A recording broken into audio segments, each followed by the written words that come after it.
حوالے سے، روحانیت کے حوالے سے، ایمان کے حوالے سے ساری چیزیں رب کائنات اس پانی کے اندر جو ہے وہ رکھ دی ہیں۔ تو دیکھ لیجیے ایوب علیہ السلام کتنی لمبی بیماری ہے، کتنی بڑی آزمائش ہے۔ حضرت یعقوب علیہ السلام کی آزمائش کو دیکھو کتنی لمبی ہے۔ حضرت یونس علیہ السلام کی پریشانی کو دیکھو، مچھلی کا پیٹ ہے، رات کی تاریکی ہے، اور وہاں پر بھی اپنے رب کو پکارتے ہیں، فنادا فی الظلمات اللہ الہ الا انت۔ کتنا توحید والا کلمہ اپنی زبان سے نکالا ہے، یہ توحید والا کلمہ ہے، پاکیزگی کا کلمہ ہے، اور یہ کلمہ اللہ کو اتنا پسند ہے۔ قرآن مجید کے اندر فرمایا کہ لولا انہ من المسبحین للبث فی بطن الی یوم یبعثون، فرمایا کہ اگر ہمارا یہ بندہ لا الہ الا انت سبحانک انی کنت من الظالمین کا کلمہ پڑھنے والا نہ ہوتا تو قیامت تک مچھلی کے پیٹ میں رکھتے اس کو۔ آزمائشیں ہیں، بیماریاں ہیں، تکلیفیں ہیں۔ یہ بیماریاں، یہ تکلیفیں، یہ آزمائشیں ایک مسلمان کے لیے نعمت ہیں، کافر کے لیے عذاب ہیں۔ کافر کے لیے یہ چیزیں بطور عذاب کیا کرتی ہیں، لہذا انسان کو کبھی مایوس نہیں ہونا چاہیے۔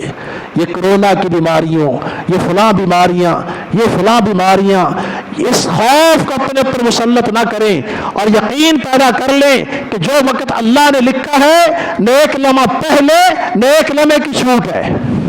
اذا جاء اجلهم لا يستأخرون ساعة ولا يستقدمون۔ اور صحیح بخاری کی حدیث ہے، کتاب الطب کے اندر حضرت ام عائشہ رضی اللہ عنہ نے پوچھا تھا کہ اللہ کے رسول علیہ السلام یہ جو طاعون کی بیماریاں ہوتی جس میں کثرت اموات ہوتی ہے، آپ نے فرمایا کہ عذابا یبعثہ اللہ علی من یشاء، اللہ کا عذاب ہے جس کے اوپر رب کے نا چاہتا ہے مسلط کرتا ہے، ولکن اللہ جعل رحمتا للمؤمنین، لیکن اللہ نے مومنوں کے لیے رحمت بنائی ہے۔ فرمایا کہ کوئی شخص اس طرح کی بیماری کے اندر گھر گیا ہے، یمکث فی بلدہ، اپنے شہر میں ٹھہرا ہوا ہے، صابرن، شکوے نہیں، کوئی مایوسی نہیں، صبر کے ساتھ اپنا وقت گزار رہا ہے، محتسباً، اللہ کے فیصلے پر راضی ہے، یعلم انہ لن یصیبہ الا ما کتب اللہ لہ، اس کا اعتقاد یہ ہے کہ جو کچھ اللہ نے لکھا وہی ہو کر رہے گا۔ فرمایا کہ اگر وہ شخص زندہ بچ گیا فَلَهُ مِثْلُ أَجْرِ شَهِيدٍ، رب کائنات اس کو غازی کا درجہ، شہید کے برابر ثواب دیتا ہے، اور اگر فوت ہو گیا تو فرمایا کہ اللہ تعالیٰ اس کو شہید کا درجہ دیتا ہے۔ جتنے نیک لوگ دنیا سے اس طرح کی بیماریوں کے اندر چلے گئے، اللہ تبارک و تعالیٰ کو شہادت کے مقام تک پہنچا دے۔ بہت ساری بیماریاں ہیں، فالج کی بیماری کا ذکر حدیث میں ہے، جو شخص اس بیماری میں مر جاتا ہے فرمایا کہ شہادت کا درجہ ہے۔ اس حال کی بیماری کا ذکر حدیث میں ہے، پیٹ بہہ جا رہا ہے، فرمایا کہ اس بیماری کے اندر کوئی شخص مر جاتا ہے رب کائنات اس کو شہید کا درجہ دیتا ہے۔ عورت ہے، ماں ہے، بچے کی ولادت کا مرحلہ ہے، کتنی تکلیف ہے، فرمایا کہ اس موقع پہ اگر کوئی شخص، کوئی عورت فرمایا کہ فوت ہو جاتی ہے رب کائنات اس کو شہادت کا مقام دیتا ہے۔ یہ بیماریاں، یہ تکلیفیں، یہ موت ایک مسلمان کے لیے اللہ کی رحمت ہے، اللہ کی نعمت، لہذا انسان کو مایوس نہیں ہونا چاہیے۔ ہمارا یہی احتیاط، کھانا پاک، پینا پاک، اوڑھنا پاک، بچھونا پاک، صفائی ستھرائی، یہ چیزیں انسان اہتمام کے ساتھ اختیار کر لے۔ اور پھر دعائیں، الدعاء سلاح المومن، یہ دعا مومن کا اسلحہ ہے۔ الدعاء والعبادہ، دعا عبادت ہے۔ اللہ نے فرمایا کہ ان الذین یستکبرون عن عبادتی سیدخلون جہنم داخرین، جو لوگ مجھ سے دعائیں نہیں کرتے میں ان سے روٹھ جاتا ہوں، ناراض ہو جاتا ہوں، اور ان کے اس استکبار اور دعا نہ کرنے کی وجہ سے میں ان کو جہنم کے اندر ڈال دیتا ہوں۔ من لم يدع اللہ یغضب علیہ، جو اللہ سے دعائیں نہیں کرتا رب کائنات اس کے اوپر غضبناک ہو جاتا ہے۔ نبی علیہ الصلوۃ والسلام کی دعائیں نماز میں، نماز کے بعد آپ میدان بدر کے اندر دعائیں کر رہے ہیں، آپ عرفات کے اندر دعائیں کر رہے ہیں، ہر ایک ایک مقصد کے لیے دعا ہے، گھر سے نکلنے کی دعا، گھر میں داخل ہونے کی دعا، واش روم میں جانے کی دعا، واش روم سے نکلنے کی دعا، سونے کی دعا اور اس کے بعد اٹھنے کی دعا۔ کون سا ایسا موقع ہے جس کے لیے آپ نے تعلیم نہیں دی؟ قرآن پاک نے ذکر کے استعینوا بالصبر والصلاۃ، فرمایا کہ تم نماز اور صبر کے ذریعے اللہ سے مدد مانگو۔ بارش نہیں ہو رہی، پانی نہیں ہے، جانور بھی مر رہے ہیں، لوگ بھی مر رہے ہیں، اس موقع پہ کیا کرنا ہے؟ استعینوا بالصبر والصلاۃ، صلاۃ الاستسقاء پڑھنی ہے، نماز پڑھنی ہے، باجماعت پڑھنی ہے اور پھٹے پرانے کپڑے پہن کے پڑھنی ہے، اور اللہ تبارک و تعالیٰ سے لمبے ہاتھ، اور وہ بھی اس شکل کے اندر کھڑے کر کے، تاکہ اللہ کے سامنے انسان اپنی یہ حالت بنا کر یہ ذکر کرے کہ اللہ میں اپنی زبان سے بھی عرض کر رہا ہوں کہ ہماری حالت بدل دے، اور اپنے ہاتھوں سے بھی اس بات کی درخواست کر رہا ہوں کہ ہماری حالت بدل دے۔ اس موقع پہ نماز پڑھنے کا حکم ہے، باجماعت نماز پڑھنے کا حکم ہے، میدانوں میں جا کے نماز پڑھنے کا حکم ہے۔ دشمن کا ڈر ہے، خوف ہے، زلزلے ہیں، مختلف قسم کی بیماریاں ہیں۔ اللہ کے نبی علیہ الصلوۃ والسلام جب دیکھتے تھے آسمان پر سرخ قسم کی آندھیاں نظر آ رہی ہیں، سجدے میں گر جاتے تھے، سجدے میں گر جاتے تھے۔ میرے بھائیو، یہ تو ایسے مواقع ہیں کہ ہم نے سجدے میں گرنا ہے، مسجدوں کو آباد کرنا، اللہ میں توفیق نصیب فرمائے، ہم نے باجماعت رہنا ہے۔ یہ مسلمانوں کے شعائر، دین کے شعائر، تراویح، نماز، بیت اللہ شریف کا طواف، حج، یہ تو وہ شعائر ہیں کہ جو دین اسلام کے زہری بولتے بالتے وہ شعائر ہیں، اور زہری تعلیم اور تبلیغ ہے جس کے اوپر آج کفار نے بڑی لمبی چوڑی پلاننگ کر کے یہ پروگرام بنا کے قسم کا دھاوا بول دیا ہے۔ حوصلے انسان کو نہیں ہارنے چاہیے، ہمت نہیں ہارنی چاہیے۔ سب سے بڑی بیماری خوف ہے، سب سے بڑی بیماری خوف ہے، اس خوف کو نکال دیں۔ اور اس بیماری کے ساتھ مایوسی ہے، جب انسان مایوس ہو جاتا ہے اس وقت اس کے حالات کچھ اور ہی ہو جاتے ہیں۔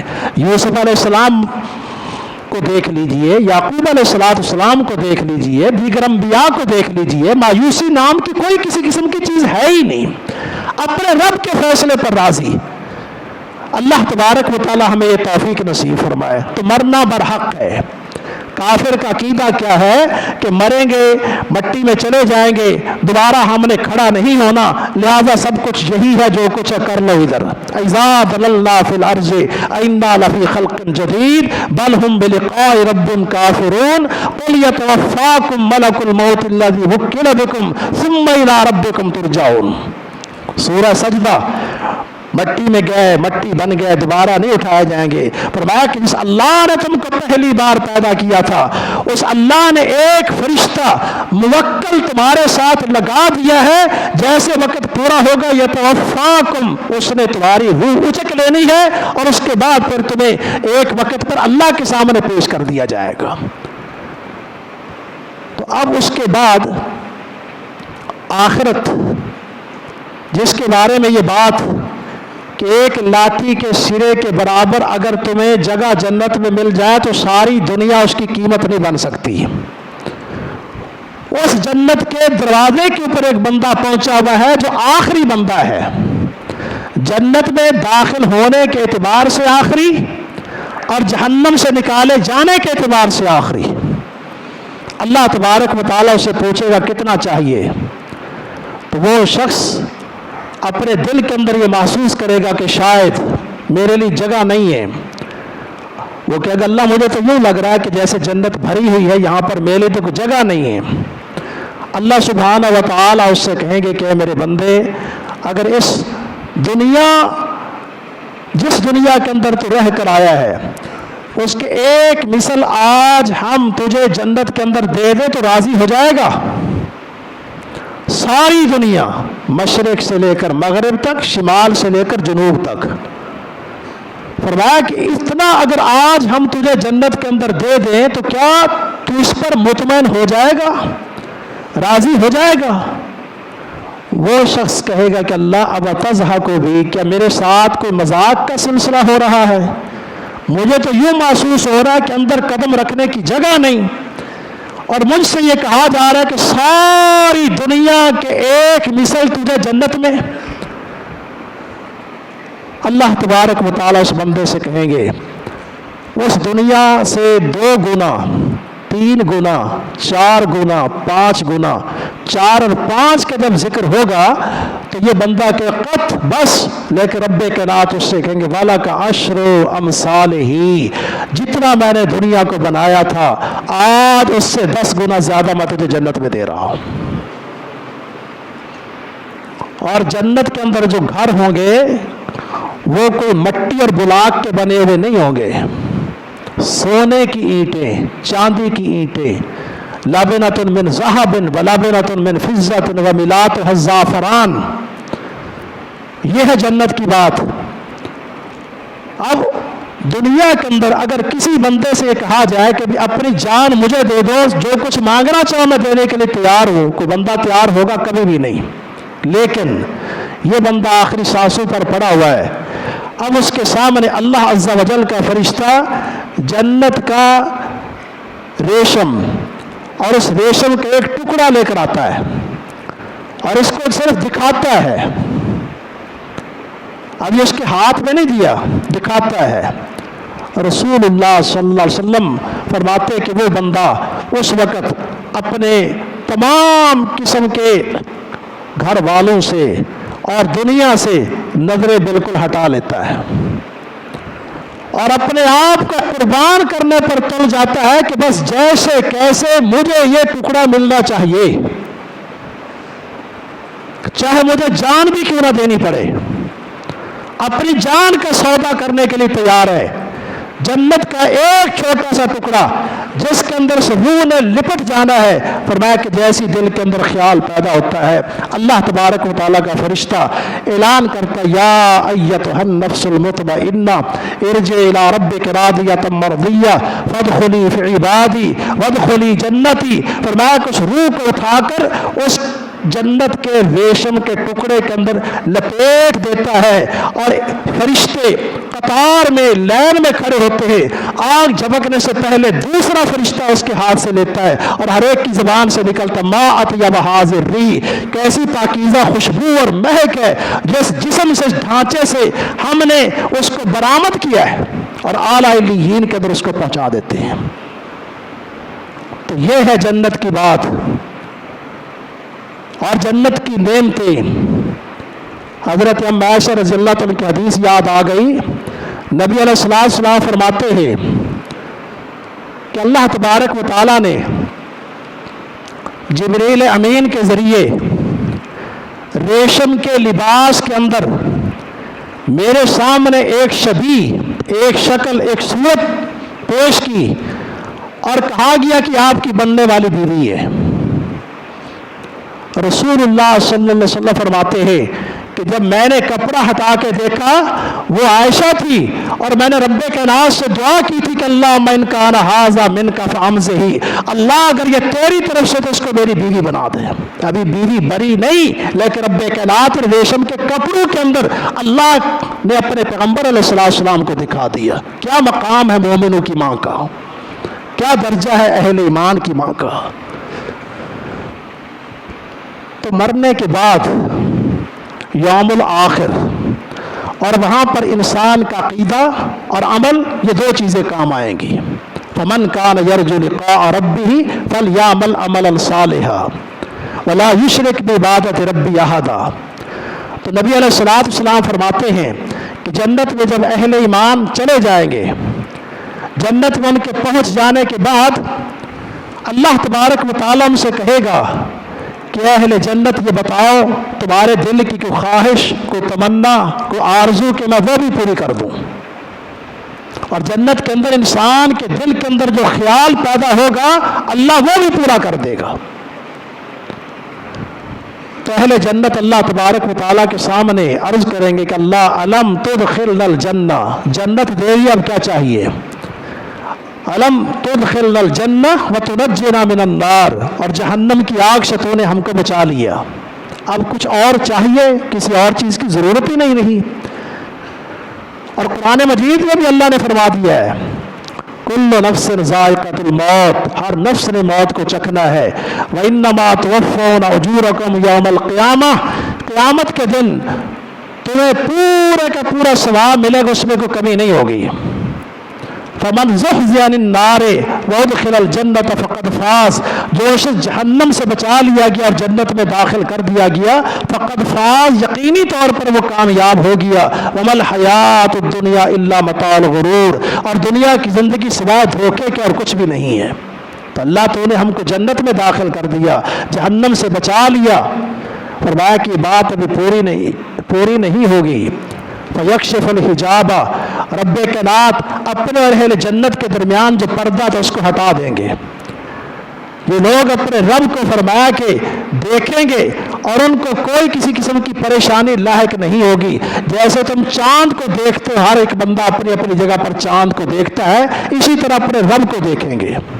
اللہ ہم سب کو نصیب کرے، ہمارے والدین کو نصیب فرمائے، ہماری اولادوں کو نصیب فرمائے، سب اہل ایمان کو نصیب فرمائے۔ یہ سب سے بڑا اہم مسئلہ اللہ کی رؤیت، وجوہ یومئذ ناظرہ، سورۃ القیامہ کے اندر فرمایا کتنے چہرے اس دن نورانی ہوں گے، حشاش بشاش ہوں گے، تر و تازہ ہوں گے، الی ربہا ناظرہ، اپنے رب کو دیکھیں گے۔ اللہ اس حجاب کو ختم کر دے گا۔ فما اوتوا شیئا احب الیہم من النظر الی ربہم، ان کو جنت ملی، گھر ملے، دودھ کی، شہد کی، شراب کی پاکیزہ نہریں ملی، حوریں ملی، سب کچھ مل گیا، لیکن سب کچھ کے باوجود فما اوتوا شیئا احب الیہم من النظر الی ربہم، ایک نظر جب اپنے رب کو نصیب ہو گئی، فرمایا کہ اس سے بہتر اور قیمتی کوئی چیز اور محبوب چیز نہ تھی، نہ ہو سکتی ہے، نہ ہوگی۔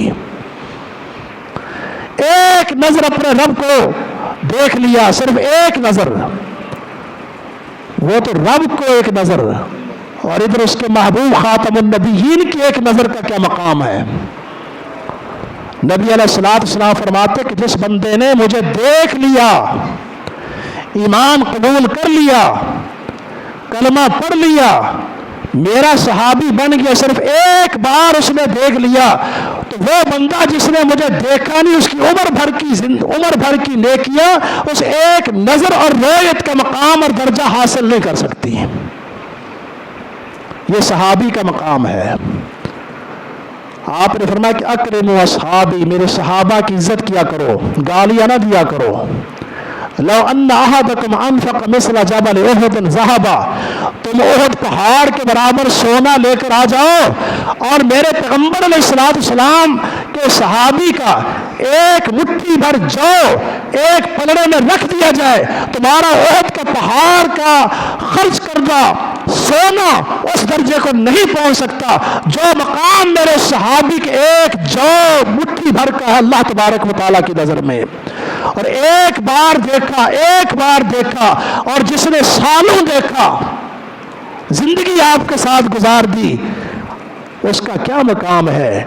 نبی علیہ السلام فرماتے ہیں کہ جنت کے 8 دروازے ہوں گے۔ ابوبکر صدیق نے کہ اللہ کے نبی علیہ السلام کسی ایک بھی دروازے سے داخل ہو گئے، بس اندر چلے گئے۔ اصل تو جانا یہی ہے، کوئی ضرورت تو نہیں، لیکن کوئی ایسا بندہ بھی ہوگا جس کو 8 دروازوں سے ہی بلایا جائے، پر میں کیا ابوبکر اور تو ان لوگوں میں سے ہوگا، تیرے لیے اللہ تعالیٰ 8 دروازے کھول دے گا اور تو نے 8 دروازوں سے گزر کے جنت کے اندر جانا ہے۔ پہلا دروازہ، دوسرا دروازہ، تیسرا دروازہ، ایک نظر کی قیمت دیکھو اور آگے چلو۔ نبی علیہ السلام فرماتے کہ کسی شخص کو میرے ساتھ میدان جہاد کے اندر ایک لمحے کی شرکت نصیب ہو گئی، ایک لمحے کی شرکت، کتنی کہ میدان جہاد کی مٹی، گرد غبار اس کے ناک میں چلی گئی یا کان کے اندر چلی گئی، وہ صحابی تو صحابی رہا، فرمایا کہ اس مٹی کی، اس گرد و غبار کی اتنی قیمت ہے کہ اگر کسی بندے کو نوح علیہ السلام کے برابر زندگی مل جائے اور ساری زندگی کے عمل جمع کر لیے جائے، ان چند ذرات مٹی کے گرد و غبار کے مساوی نہیں ہو سکتی۔ میرے بھائیوں، اس کو سمجھنے کے لیے آپ دیکھو، وہی اینٹ آپ کے گھر میں لگتی ہے، مسجد میں لگتی ہے،